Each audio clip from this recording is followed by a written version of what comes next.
चेन्नई येथे मुसळधार पावसामुळे तेथील नुकसान मोठ्या प्रमाणात झाले असून त्या भागातील जनजीवन विस्कळीत झाले आहे। त्यांना मदत म्हणून महापालिकेच्या माध्यमातून साधारण 3 कोटी रुपयांची मदत दिली जाणार आहे, अशी माहिती महापौर दत्तात्रय धनकवडे यांनी दिली। चेन्नई येथे मागील काही दिवसांपूर्वी मुसळधार पावसामुळे हजारो कोट्यवधी रुपयांचे नुकसान झाले आहे। त्यांना मदत म्हणून महापालिकेच्या माध्यमातून मदत करण्याची गरज आहे, अशी मागणी सर्वसाधारण सभेत नगरसेवकांनी महापौरांकडे केली। त्याविषयी महापौर दत्तात्रय धनकवडे यांनी अधिक माहिती दिली। चेन्नईमध्ये मोठ्या प्रमाणामध्ये पाऊस पडला आणि त्याच्यामधनं बरेच जनजीवन विस्कळीत झालं।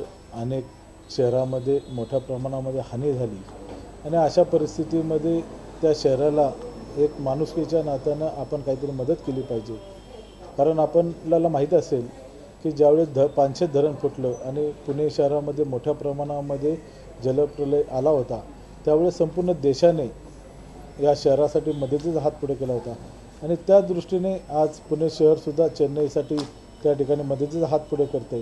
त्याच्यामध्ये सर्व महानगरपालिकेतील सभासदांकडनं 1 लाख रुपये आपल्या वार्षिक निधीतील रक्कम ही त्यासाठी देतोय। त्याचप्रमाणे अधिकारी जे महानगरपालिकेमध्ये काम करत आहेत ते सर्वजण आपल्या 1 दिवसाचं मानधन या गोष्टीसाठी देत आहेत। त्याचप्रमाणे राष्ट्रवादी काँग्रेस पार्टीचे जे नगरसेवक आहेत त्यांनी 1 महिन्याचं मानधन या चेन्नईच्या मदतीसाठी देऊ केलेले आहे।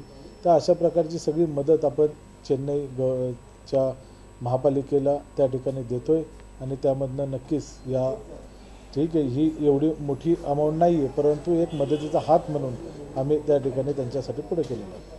लमसम अधिकारी किंवा राष्ट्रवादीचे नगरसेवक असतील किंवा 1 लाख रुपये जे असतील हे जर पकडलं तर सरासरी 3-4 कोटीपर्यंतची अमाऊंट येऊ शकते। कारण ते एक्झॅक्ट आकडा आपल्याकडे नाही आहे, पण तिथपर्यंत जाऊ शकते।